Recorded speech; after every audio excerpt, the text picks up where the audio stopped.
Okay, We are recording. we are recording, so let me get my stuff out. I still have to open this other doc, get my docs in a row. Okay. See, I did it. You certainly did. I sure did. All right, and I want to open this in a new tab. Yay! Okay, Okay. so there you are. Hello and welcome. I don't want to start that way. I don't like Yeah, saying and. Hello, welcome. I'm Trina. He's Jason. that is And correct. this, You, yeah, I I can didn't let you introduce say myself. anything, did I? I'm No, you sorry. did. Hello. I mean, if you want me to be the magical assistant, then I can just, saw the person in half while you talk about it. I don't want you to be a magical assistant. I want you to be the co host. Oh, okay. So let me let you say something. He's Jason. Is that your way of letting me say something by introducing me? Yeah, Okay. that's your cue. What about the RST? What? Hi, Jason. How Hi. are you? Well enough. Okay. Did you know that this is life divergent, Jason? Yeah, I did. Kind Okay, of good. like feels like life distracted. We've been here a minute and a half and have accomplished almost nothing. That's pretty much par for the course, though, I think. That's not a complaint. No. Okay. So, in today's episode, Jason, just in case anyone forgot your name, since I said it last like 2 seconds ago, we are going to be discussing tips for dealing with ADHD. Some that are a little more thought out, and some that are real quick tips. Yes, and if you are wondering if we're talking on this because we are experts and professionals, you are mistaken, because we are neither experts nor professionals, nor doctors, nor lawyers. We're not providing any advice that should be taken as something that you do. Uh, That was me taking it with a grain of salt, but then after I did that, you it were occurred to pouring. me that that was kind of obscene looking. Oh Yes, my God. that's. Should I edit that out? I don't know. I am so sorry. For those who don't have a visual, just imagine the action of holding a salt shaker kind of over your head and then shaking salt onto your face. That is what she did. That's what my mother did. Anywho, Anyway, yes, we're not doctors, lawyers, anything like that. This is not legal or medical advice. Do not take it as such. We are not accountable or liable for anything, regardless of how you think, feel, or say. that is all true. Fact. All right. Ta-da. Yeah. Have a friend with you today? I do. Let me see it. A little wooden turtle. It's a tortuga. It is. Hola, tortuga. Hola. He has an injury, but that's Oh okay. no. One of his little flappers is missing. He still makes do. Okay. Thank goodness he doesn't have to swim today. All right. I have two friends, but they go together. For those who can't see, I have a toad from Mario in a little go kart, and I have a Yoshi on a motorcycle. They are cute. Both are from the Mario Kart series, presumably. Yes, thank you for that. All right. So we are going to get into it, and we are going to start off discussing three different categories of navigating ADHD. And those are organization and time, focus and stimulation, and lifestyle and mindset. Yes, and there are real tips in here that can help. Because, if you have ADHD and you tell someone about it and they say, you should get a planner. That's the life-changing advice that you've not tried 100 times. Yeah, So now these are real. yeah, real ones. All right. So the first one that I want to start with, Jason, is the 1-3-5 rule. You're familiar with 1-3-5 rule? I am, and I've been familiar with it for a long time, and not at all because we discussed it right before this. Yes, we did. All right. So the 1-3-5 rule basically is saying that what you should do each day is limit your daily goals to 9 tasks maximum. And there is 1 big task, 3 medium tasks, and 5 small tasks. Not having a giant to-do list is going to be so helpful, because anyone with ADHD can tell you that is so overwhelming to see such a daunting list. It's impossible. So one important thing is that doesn't mean you have to do 9 things. If you don't have 9 things to do, you don't have to make things up. It's just a way of thinking about your day in a more palpable way, so to speak. I mean, even coming up with tasks could be one of the tasks on your road to recovery, or whatever you want to call it. Yes. Complete a task list. If you think about some of the stuff you have to do, any of those tasks takes 15, 20 minutes or longer. Longer than 15, 20 minutes. It's too big of a task. So you got to break it down into smaller tasks, like not as big tasks, medium tasks, small tasks, micro tasks, whatever needs to happen for that particular 15 plus minute task. So let's give an example. Let's talk about cleaning the kitchen. So if we were going to clean the kitchen and we wanted to use the 1-3-5 rule, let's talk about how we might break that down. I would think that one of the biggest tasks of all might be doing the dishes, which includes, if you have a dishwasher, emptying the dishwasher, putting things away, then loading the dishwasher.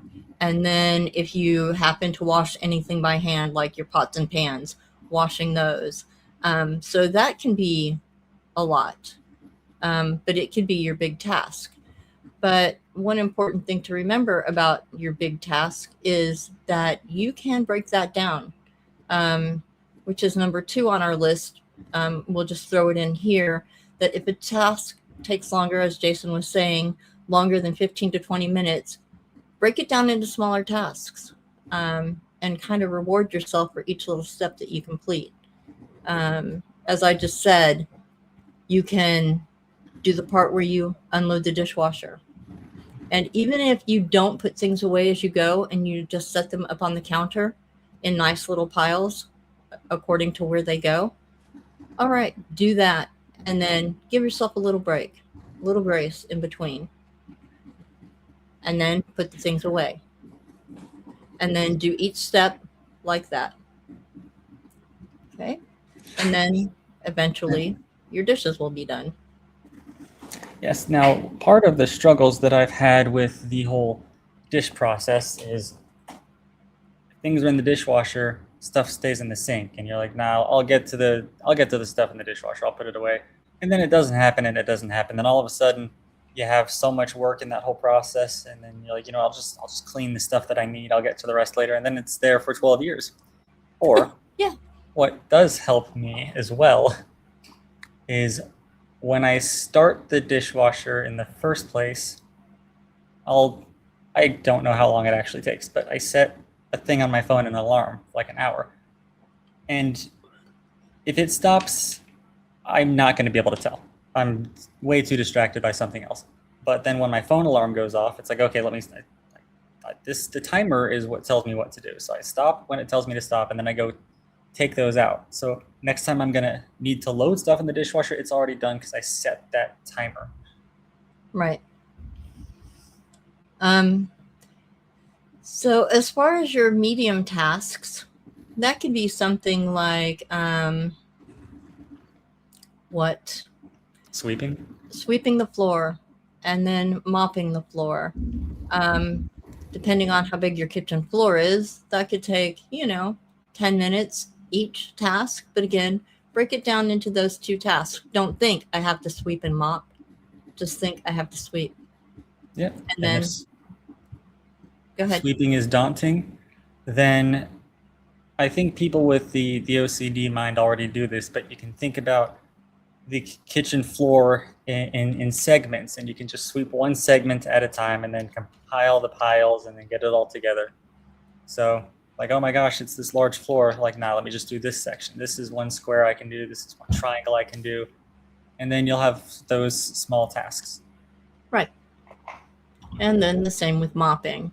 I tend to do that anyway when I'm mopping. I mop in sections. Actually, I don't mop. I get down on my hands and knees with towel and cleaner and clean, but that's another story altogether. Now I'm less work. Yeah. So the next thing is the small tasks, which can be something like wiping down the counter, which might take you, a couple of minutes, wiping down the stove, wiping down the refrigerator.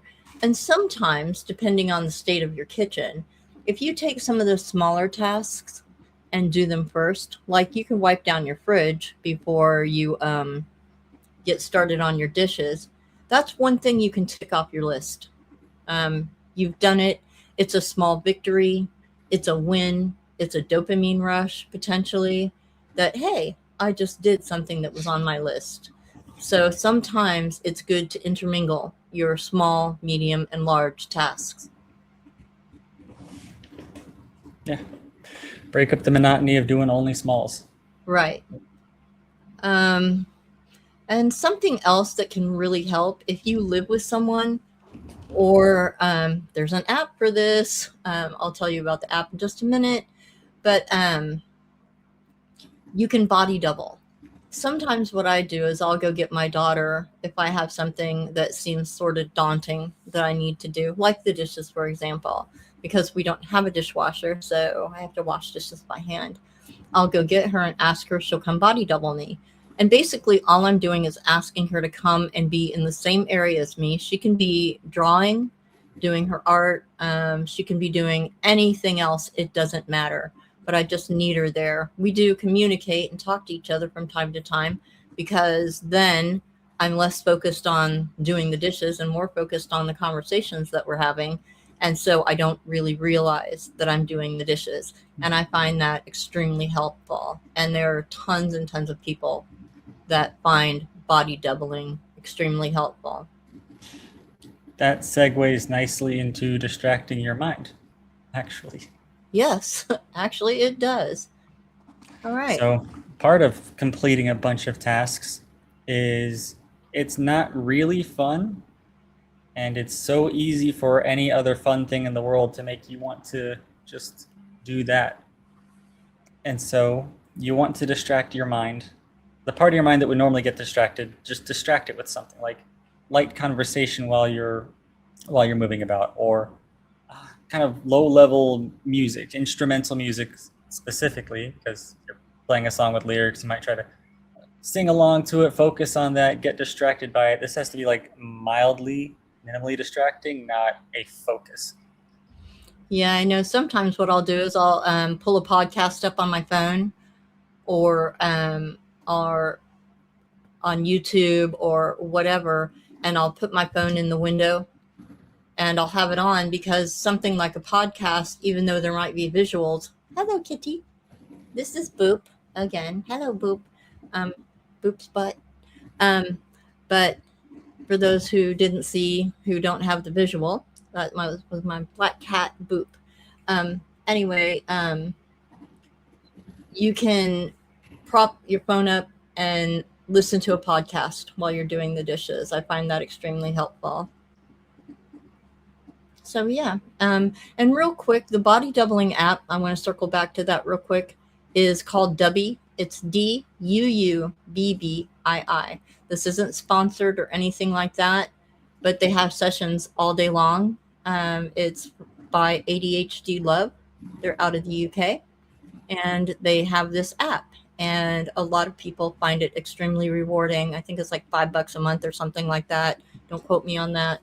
But they have sessions all day long. You can log in, go to kitchen cleaning or brushing your teeth or doing the laundry, folding clothes, whatever. So you're paired up with tons of people, tons, a lot of people who are doing the same tasks that you are. And there are coaches there who are paid employees of the people who run the app. And they just kind of cheer you on and talk to you and help you through your tasks. And I think that that's kind of an extraordinary thing. Hello. Hello. All right. That was a cat that got in her way, so she said hello. Yeah, I keep forgetting about that.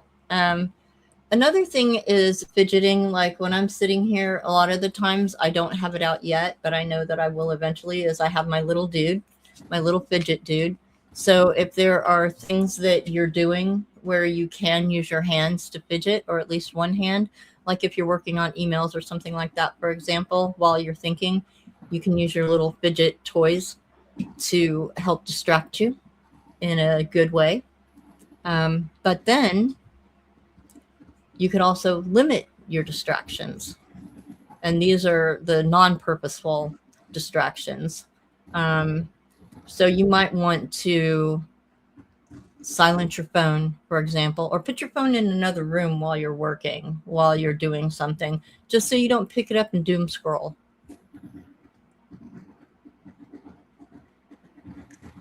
Any other suggestions of? Well, if you're listening to the podcast or YouTube or whatever, then you can't necessarily put it out of the room unless you have earbuds, which would be great, but just keep it out of reach wherever it needs to be. Don't have it chilling in your pocket because it's so easy to pull it out and then, yeah, so just that. Right. Okay. Let's see. So I think we've wrapped up with focus and stimulation without saying that we were in focus and stimulation, with this. Okay. And then finally, some lifestyle and mindset strategies to use. Now, a good way to build around doing things is moving. Get moving, right? Light exercise, which for anyone who has a hard time exercising, they're like, yeah, okay, sure, Jason, I'll exercise. No, just what has 2 thumbs and hates exercising? This guy. No, that's fine. Listen, just walk around. I love to pace when I'm talking on a phone, for instance, and that's just moving. So that helps. You know, exercise can boost dopamine levels. So if you're already just walking around, what you can do is just like for 10 seconds, do some knee highs in place where you just kind of like take high steps, and that just gets the blood flowing a little bit. It's 10 seconds. And you're already up and moving, so it's a nice segue, nice progression. And that will help with, once you get the dopamine up, you're not going to be as impulsive.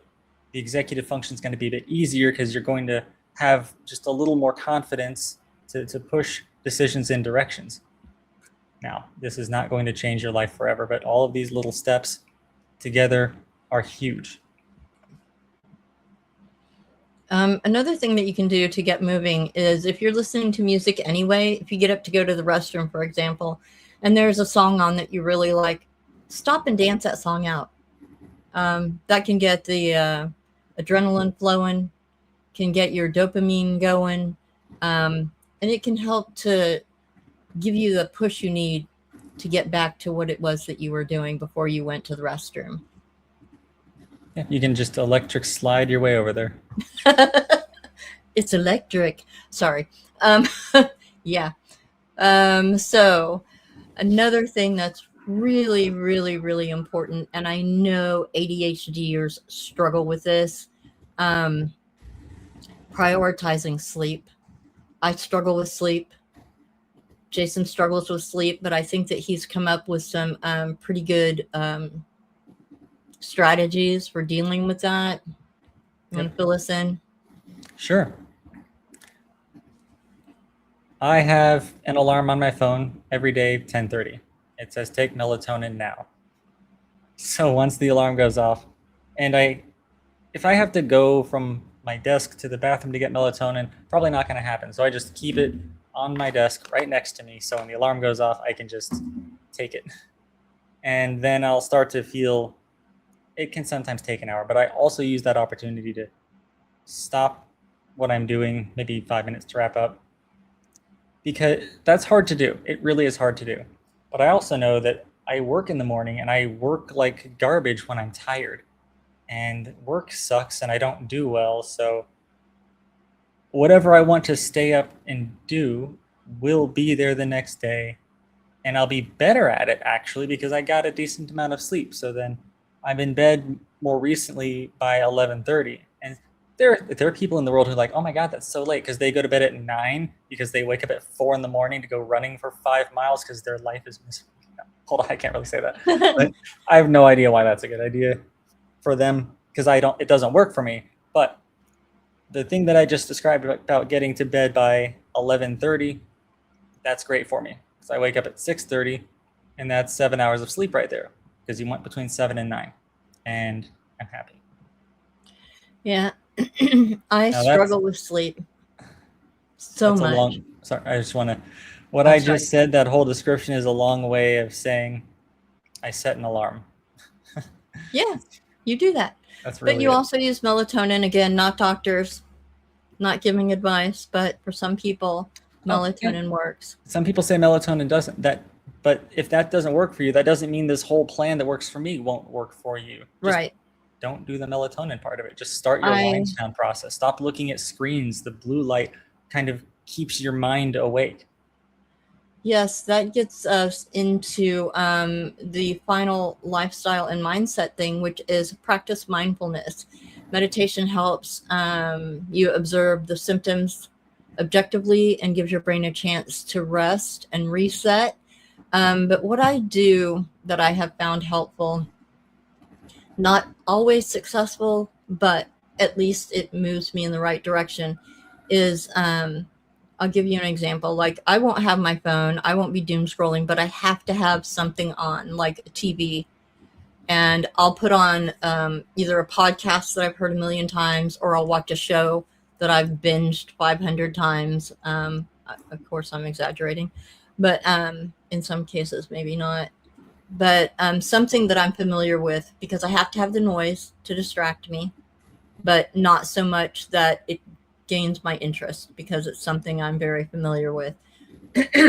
I'll oftentimes turn my back and close my eyes, turn my back to the TV, close my eyes. And then what I do, I don't practice meditation per se, but I'll give you an example. Before we recorded our very first episode of Life Divergent, I was practicing how I was going to open the show. The hello, welcome, I'm Trina, he's Jason, this is Life Divergent. And so I would just go over that repeatedly in my head, just repeatedly, even though it was like, okay, I already know what I'm going to say. I have it memorized. There's no point in me continuing to repeat it in my head. But what I found was that just repeating that one thing was sort of a way of me meditating, because by focusing on that, it drove all the racing thoughts out of my head. It didn't allow anything to get in. Now, when I started to drift off, sure, things would start to creep in. But then if I needed to, I would go back to that, almost like a mantra. So I find that helpful if I find one thing to focus on that's a small thing, and just repeat it. That helps me a lot. What about you? Anything other than your melatonin? You probably don't need to try to tune out like that now that you're taking the melatonin, I assume.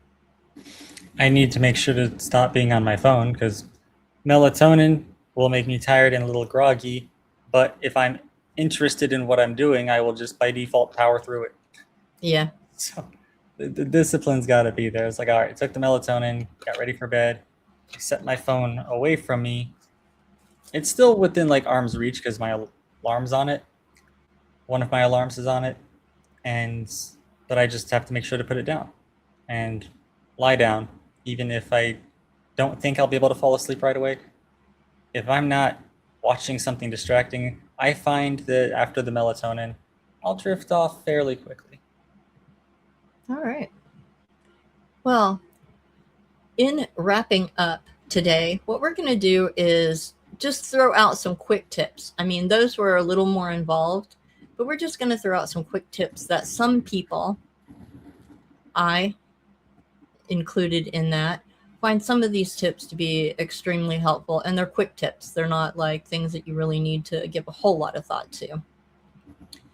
All right, so the first one is shrinking the first step of any task.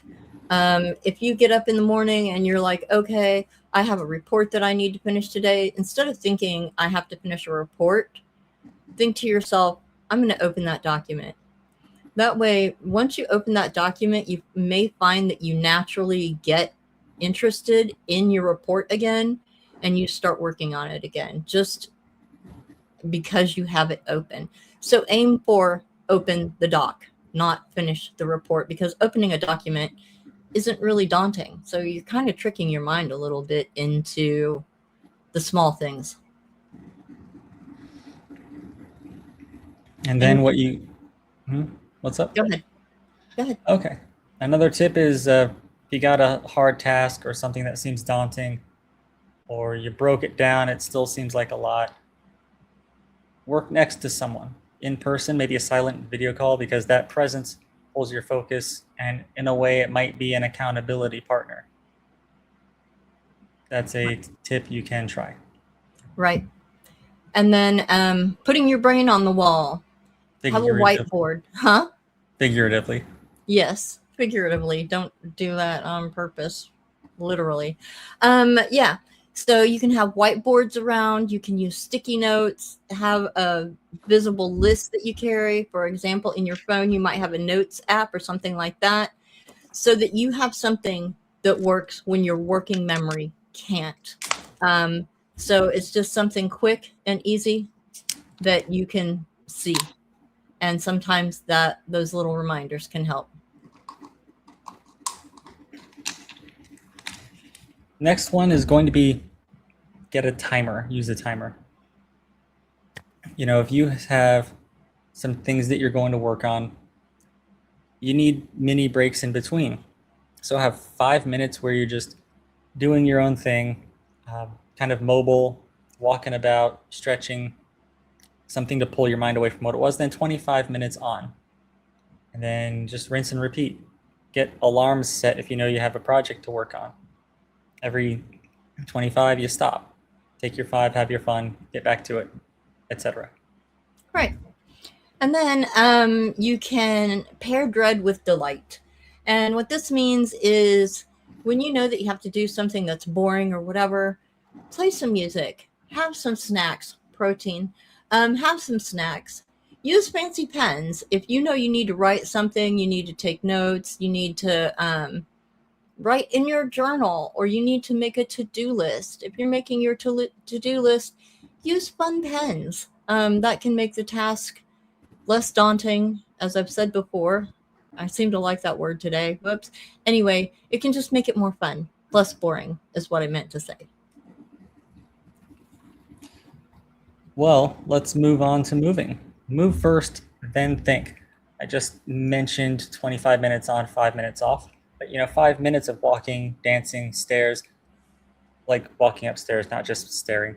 The motion unlocks the focus, and it's actually better than pep talks. People love talking themselves up, saying, you're awesome in a mirror, and that does work, actually. But the 5 minutes of mobility, it's going to do a lot more. Right. And cut down on the decisions that you have to make in a day. That can really cut down on your mental fatigue, which a lot of ADHDers struggle with. So what this means is you can do things like something Steve Jobs used to do. Those of you who are familiar with Steve Jobs, I'm not saying that he had ADHD, but what I'm saying is he wore the same clothes every day because he honestly believed that cutting down on your decision making would free up energy for more important things. So what he did every day, he wore a black turtleneck shirt and blue jeans. So you could do something like that, wear the same clothes on a regular basis. I don't mean repeating the same clothes that you already have on, but just have 10 of the same outfits. Eat the same meal for a few days. that way you're not having to decide what to eat. I think that there are some ADHDers, we go through that cycle anyway, where we're going to eat the same foods regardless. And have like a set morning order, the way that you do things. I get up in the morning, I go to the restroom, I brush my teeth, and then I go to my desk. That way there's no question. You don't have to decide. You already know that that's what you're doing. And it'll happen on its own. Building those habits is critical because you're not going to use as much of your limited mental energy on stuff that can just happen in the background. And part of what we've already mentioned is protect your sleep and get some protein. Snacks are important, but protein's good for you. Sleep is critical, but it seems to be the thing that people are most willing to sacrifice. Get your 7 to 9 hours. Compromise other things. If you're like, oh, well, I need to finish this laundry, laundry's still going to be there. You'll be fine. If you want to just finish, reading that thing, words are still going to be there. Lack of sleep is just the killer of dreams. So that's actually ironic because it's literal too. I didn't mean literally killer of dreams. Yeah, if you're not sleeping. Yeah. Anyway, just go to sleep. Yeah, go to sleep. And remember that if you fail, and I hate to use the word fail, I don't mean the word fail, but if you are trying to employ any of these tips that we've told you, and you feel like you fell off somehow, or you didn't make it through, like if you're doing the 1, 3, 5, well, I only completed my 1 and 2 of my 3s, or I only completed 2 5s. Don't worry about it. Tomorrow's a new day. Start all over tomorrow, and don't worry about what you didn't do. Focus on what you're going to do. So, with that, if you have 10 things to do and you do one of those things, people will say, man, I had 9 other things that I just didn't get done. But the truth is, you didn't do 0 things. You were able to get an item knocked off your list. And that's more important. Yes. Celebrate the little victories. Yes. And your brain will thank you because of the dopamine hit.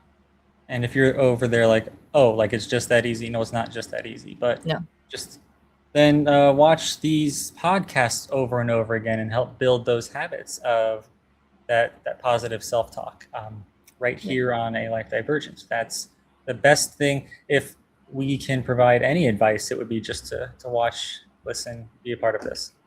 Yeah.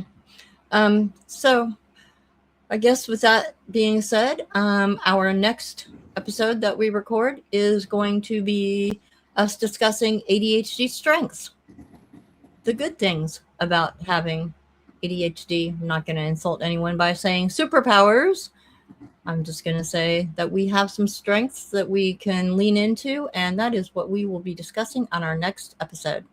How is saying superpowers insulting to people?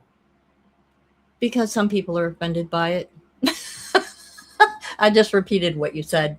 Yes. I've just heard in the community that some people think that that's minimalizing the struggle, minimizing the struggle that ADHD people go through by calling them superpowers. So I'm not offended. Everything in life has strengths and weaknesses, pros and cons. If you want to comment on the strengths of it, that doesn't at all, we're not at all talking about the neutrals or the negatives. So right. I think that's really more a testament of people's viewpoints. True. So focus on the positive, guys. The world's not out to get you. Yes. And we will talk about that next time. Bye. I waved. That's goodbye. I wanted the bye. Anyway, for real this time, bye. Bye.